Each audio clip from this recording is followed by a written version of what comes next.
अत्यंत महत्त्वपूर्ण आहे आणि या ज्ञानाच्या अभावामुळे त्याने महान विद्वान व्यक्तींचा आव्हानाला नको. वास्तविकपणे तो विद्वान नसल्यामुळे जे शोक करणे योग्य नाही त्याबद्दल व्यर्थ शोक करीत होता. या शरीराचा जन्म झाला आहे आणि आज ना उद्या निश्चितपणे याचा नाश होणारच आहे.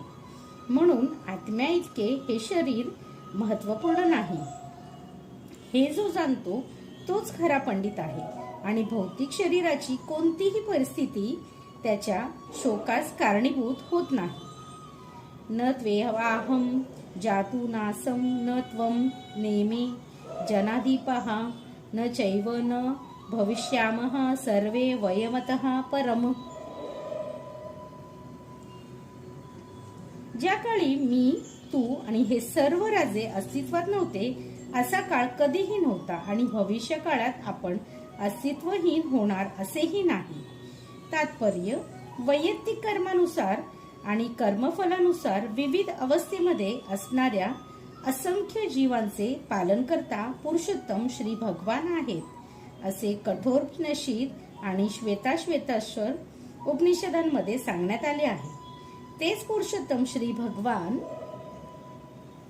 आपल्या पूर्ण श्वासाद्वारे प्रत्येक जीवाच्या हृदयामध्ये स्थित आहेत. जे संतजन त्या भगवंतांना आत आणि बाहेर दोन्हीकडे पाहू शकतात त्यांनाच परिपूर्ण आणि शाश्वत शांतीची प्राप्ती होते.